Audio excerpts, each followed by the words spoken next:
దాదాపుగా అంటే Congress, YCP, TDP అనేటువంటి ఈ పార్టీలకు అతీతంగా ఈ యొక్క ఒక్క పూర్తి స్థాయిలో వంకలు ఈ కబ్జా చేసుకుంటూ పోతే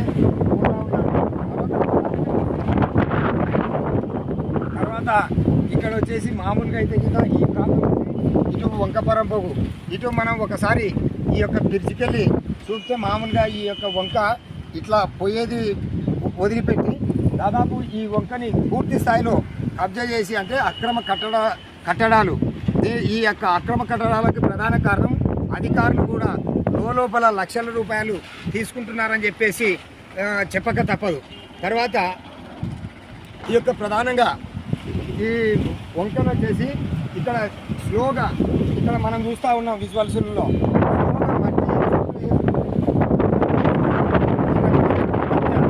చేయడమే కాకుండా తర్వాత ప్రధానంగా ఇక్కడ అధికారులు వచ్చేసి వీళ్ళకి వంతన పాడుతున్నారని చెప్పక తప్పదు.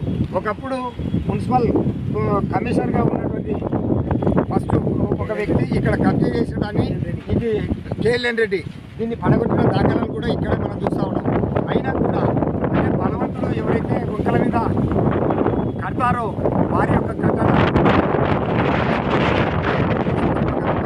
కానీ ఇప్పటికైనా కూడా అధికారులు అంటే ప్రభుత్వం మారింది, ఈ అక్రమ కట్టడాలని అరికడతారా లేదా ఈ యొక్క కబ్జాలకి బ్రేక్ వేస్తారా లేదా అని చెప్పేసి వేచి చూడవలసినటువంటి పరిస్థితి.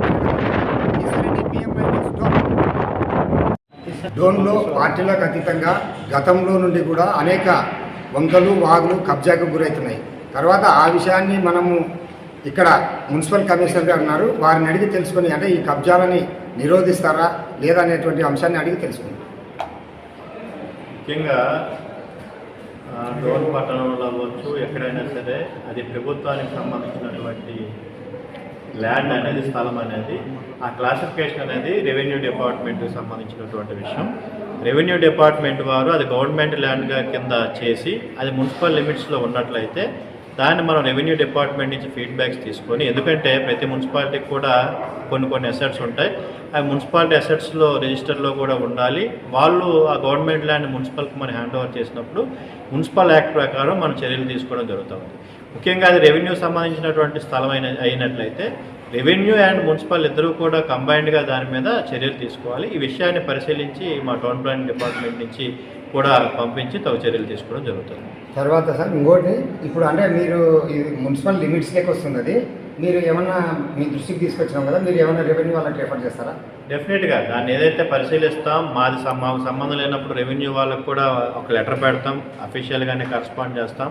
రెవెన్యూ డిపార్ట్మెంట్ మున్సిపల్ పరిధిలో ఉన్నప్పుడు అది రెవెన్యూ డిపార్ట్మెంట్ మున్సిపాలిటీ కూడా కోఆర్డినేట్ చేసుకొని చేయాల్సినటువంటి అవసరం ఉంది. డెఫినెట్గా దాని మీద అయితే చర్యలు చేపట్టడం జరుగుతుంది.